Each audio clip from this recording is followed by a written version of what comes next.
Après une période marquée par un suspense presque insoutenable, le chef du gouvernement a fini par briser le silence. Les contraventions ne connaîtront pas de hausse dans le cadre du remaniement du code de la route. Une annonce solennelle à mi-chemin entre soulagement national et réponse cinglante à la cacophonie ambiante, qui éteint enfin les feux des théories de comptoir, des murmures alarmistes et de l'anxiété grandissante qui envahissait les trottoirs du pays. Oubliez les petites retouches de façade, ce texte législatif c'est du lourd. On parle ici d'un manifeste politique assumé d'une volonté ferme d'inverser les priorités où la vie humaine reprend enfin le dessus sur l'obsession du profit ou le confort bureaucratique. Plus qu'un simple projet, c'est une déclaration de principe, garantir la sécurité n'est plus une faveur que l'État accorde quand il peut, mais une promesse solennelle gravée dans le marbre envers chaque citoyen. Et cette ambition ne sort pas de nulle part. Elle s'inscrit noir sur blanc dans la feuille de route présidentielle. Oui, le chef de l'État veut en finir avec cette hécatombe routière qui sape la stabilité du pays. L'objectif est clair, mettre en place un réseau de circulation digne d'une nation forte, où chaque virage et chaque passage piéton reflètent le respect de la vie et l'autorité retrouvée de l'ordre public. C'est une hémorragie silencieuse que l'Algérie endure chaque année. Malgré l'absence de guerre, le pays enterre entre 4500 et 6000 de ses citoyens à cause d'accidents de la route aussi brutaux qu'injustifiables. Un bilan qui évoque davantage les pertes d'un champ de bataille que celles d'un réseau routier moderne. En plus de cette saignée humaine, les conséquences financières explosent, infrastructures détruites, soins médicaux hors de prix, indemnisation qui vit dans les caisses. Résultat. La route est devenue l'un des fardeaux les plus lourds de la société algérienne. Face à ce constat accablant, l'État a décidé de sortir l'artillerie lourde. Lors de son intervention devant la commission de l'équipement, le ministre Saïd Sayoud n'a pas fait, dans la demi-mesure, 10 chapitres 190 articles, une réforme taillée au scalpel. Ce texte colossal, autant par sa taille que par son ambition, est bien plus qu'un simple ajustement technique.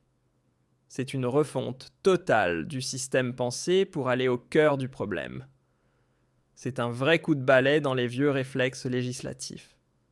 Ce texte ne se contente plus de pointer du doigt uniquement le conducteur en cas de drame sur la route. Non, cette fois-ci, l'Algérie tourne la page d'une époque pour la première fois. Tous les maillons de la chaîne de sécurité routière se retrouvent exposés, mis face à leurs responsabilités, qu'elles soient civiles ou pénales. En clair, plus question de se cacher derrière un panneau rouillé ou un bitume troué. Si une route mal entretenue, un virage mal pensé ou des travaux bâclés causent un accident, les gestionnaires ne pourront plus s'en laver les mains. Ils seront traînés devant la justice et devront rendre des comptes jusqu'au dernier centime aux victimes. Ce changement radical n'est pas qu'une réforme technique, c'est une révolution citoyenne. Désormais, chaque Algérien a le droit et surtout les moyens d'exiger justice face à l'incompétence. Fini le temps où l'usager subissait en silence. Bienvenue dans une ère de responsabilité partagée où l'impunité des gestionnaires appartient au passé. La philosophie de ce projet ne laisse rien au hasard. Fini le temps où l'on ne regardait que le conducteur, désormais c'est l'ensemble de l'écosystème routier qui passe sous la loupe. Du volant à la chaussée du moteur, à la signalisation, tout doit respirer la sécurité. Et gare à ceux qui trichent, trafiquer un rapport de contrôle technique ou offrir un permis comme une faveur politique. Ce ne sera plus une petite faute, mais un vrai crime. Car oui, offrir le volant à quelqu'un d'inapte ou fermer les yeux sur un véhicule défectueux, c'est jouer à la roulette russe avec la vie d'autrui. Et l'État ne plaisante plus, ceux qui s'y risquent finiront derrière les barreaux. Pour les autorités, un faux permis, c'est ni plus ni moins qu'une arme dissimulée.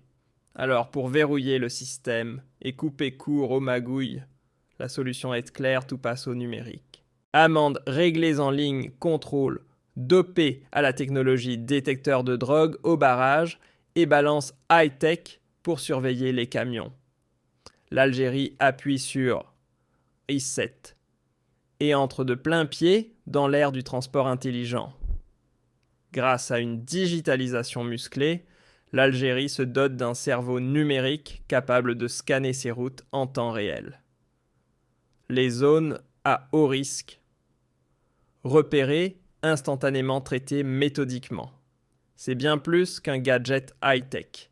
C'est la preuve que le pays ne plaisante plus avec la sécurité intérieure et qu'il sait manier la technologie pour défendre ses propres frontières sans tirer une seule balle.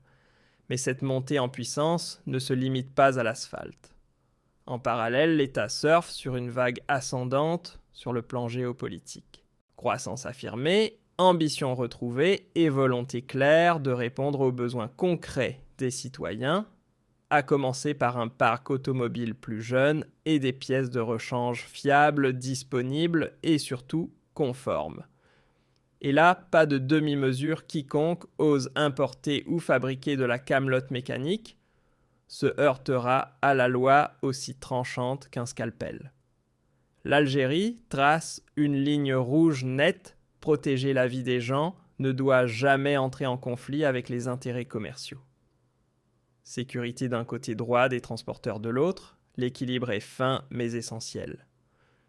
Même si ce texte monumental n'a pas encore franchi toutes les étapes du processus législatif, l'intention est limpide. Il ne s'agit en aucun cas de vider les poches du citoyen, mais de mettre un sérieux coup de frein aux comportements à risque et aux pratiques délinquantes sur la route. Ce projet ne punit pas pour punir, il protège. Cependant, son application concrète dépendra d'un facteur crucial, la solidité institutionnelle. Car sans texte réglementaire clair, équitable et à l'abri de toute manipulation politique, la réforme pourrait être vidée de son sens. L'enjeu est donc de taille, empêcher toute tentative de récupération ou de sabotage déguisé en débat parlementaire. Pour cela, le ministre a insisté sur les fondations du projet, une formation obligatoire pour tous les conducteurs des bilans médicaux réguliers et une surveillance accrue dans les secteurs sensibles, notamment le transport de matières dangereuses. En s'équipant d'outils technologiques de pointe pour surveiller les temps de conduite et imposer des temps de repos, l'Algérie ne joue plus à moitié. Elle se met au diapason des standards européens les plus exigeants. Ce virage vers une législation plus moderne ne relève pas du mimétisme ou d'un simple effet de mode. C'est une urgence nationale dictée par la réalité du terrain. Les accidents de la route ne se contentent plus de briser des vies, ils saignent aussi les finances publiques, plombant les systèmes de santé et d'assurance sous des milliards en dépenses évitables. En plaçant la sécurité routière au cœur même de la souveraineté nationale, l'État envoie un message limpide, désormais chaque citoyen est une priorité stratégique. Les futures réformes ne seront pas élaborées dans une tour d'ivoire, mais ancrées dans la réalité du terrain, en tenant compte du portefeuille des ménages, tout en attaquant la fraude et les infrastructures vétustes. L'objectif: que les routes cessent d'être des couloirs funéraires pour redevenir des espaces de mobilité, de lien social et de vie. Et au sujet des fameuses amendes qui faisaient de couler tant d'encre, le Parlement montre qu'il écoute certains articles seront ajustés pour mieux refléter les attentes des citoyens et des spécialistes, sans pour autant édulcorer la fermeté du texte. Prévenir oui, punir quand il le faut aussi. L'Algérie ne se contente plus de rayonner sur la scène diplomatique ou de brandir sa stabilité politique en étendard. Elle prouve à travers ses réformes que son socle intérieur est solide, que son peuple et ses institutions avancent d'un même pas. Ces nouvelles lois ne tombent pas du ciel, elles sont le fruit d'un besoin profond de structuration, d'un appel collectif à remettre de l'ordre dans un chaos longtemps toléré. Et le signal envoyé est sans ambiguïté, l'État algérien assume son rôle de bouclier, prêt à défendre la vie de ses citoyens, tout en propulsant le système de transport vers des standards internationaux. Mais cette transformation ne reposera pas uniquement sur la plume des législateurs. Elle exige l'implication de tous. Une loi aussi ambitieuse soit-elle reste lettre morte si elle ne s'enracine pas dans une conscience civique forte et une culture du respect. Voilà l'esprit de ce texte, responsabiliser chaque maillon de la chaîne pour que l'idéal de zéro accident ne soit plus une utopie, mais une réalité que l'Algérie pourra revendiquer avec fierté. Et au fond, ce que cette réforme dessine, ce n'est pas une simple batterie de sanctions.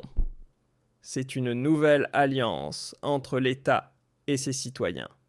Une promesse mutuelle, celle de faire de la sécurité un bien commun, un héritage, à préserver une valeur partagée qui dépasse les lois et s'inscrit dans notre quotidien. Quand le Premier ministre monte au créneau pour marteler qu'il n'y aura pas d'augmentation des amendes, ce n'est pas qu'une simple déclaration administrative, c'est un signal politique fort. Il choisit d'éduquer plutôt que de matraquer. Il privilégie la responsabilisation à la punition aveugle. Et ce n'est pas tout en mettant les gestionnaires de voirie des communes aux directions de l'équipement sur le même banc que les automobilistes. L'Algérie change les règles du jeu, c'est une refonte totale de la chaîne de responsabilité. Un tournant juridique inédit. Cette mise à niveau des devoirs réciproques, c'est une promesse de justice équilibrée. Si le citoyen doit obéir au code, l'État lui doit garantir des routes sûres, bien entretenues et normées. Voilà l'essence de cette nouvelle Algérie, un pays où la loi n'a pas de préféré et où chacun doit rendre des comptes. Et cette équité ne s'arrête pas aux beaux quartiers. Elle doit s'étendre jusqu'aux routes oubliées aux chemins de campagne, en imposant des règles strictes contre les pièces détournées et en exigeant une maintenance rigoureuse des flottes de transport. L'État ne protège pas seulement des vies humaines. Il défend aussi, avec la même vigueur, l'intégrité de son économie et la pérennité de ses outils de production. Chaque année, les routes algériennes coûtent des milliards au pays. Non, ce n'est pas une métaphore entre les factures hospitalières et les indemnisations des assurances. Les finances publiques saignent à blanc. Mais avec cette réforme, l'hémorragie pourrait enfin être stoppée.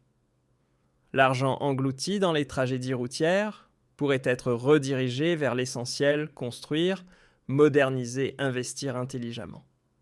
Et cette mutation commence déjà.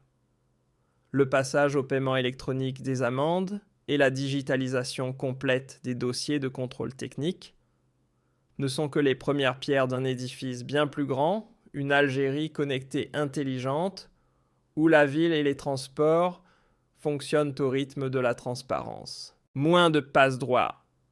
Zéro piston. Désormais, chaque permis délivré devra refléter une compétence réelle et non l'appel d'un coup de fil magique.